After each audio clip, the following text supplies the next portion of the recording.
The purpose of this workshop is to address an urgent question in relation to soy, which is how we reconcile the modern food system with long-term environmental sustainability. Consumers are not aware that our meat-based diet is driving the demand for soy, because soy is produced for animal feed.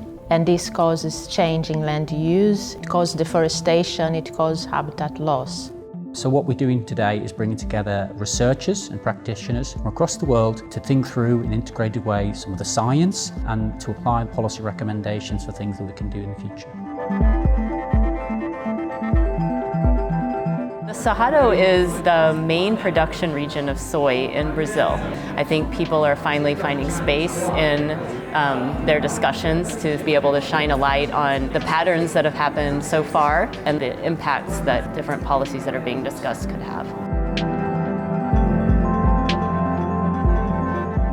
There's a disproportionate concentration of power in actors that are not necessarily beholden or whose interests is linked even with soy producers, much less to talk about broader sets of actors. This sets them in a position to set the terms of what should be sustainability criteria.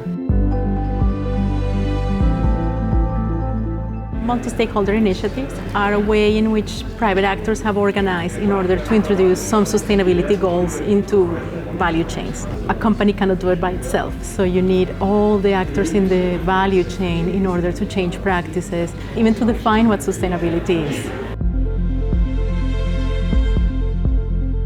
When you begin to certify, you establish what they call a traceability system. So that's one thing is identity, and the other is quality. And therefore you're prepared to pay a bit more for it. So that increases the income of the farmer and it guarantees the health of the product. I have a very optimistic view in spite of all the pressures.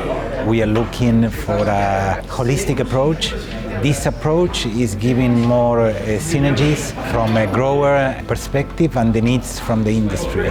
It's only by taking this kind of integrated, interdisciplinary approach, by unpacking the complexity in the food system, that we're able to actually identify strategies for resilience. So we're creating world-class research that we believe will actually lead to a more sustainable, resilient food system.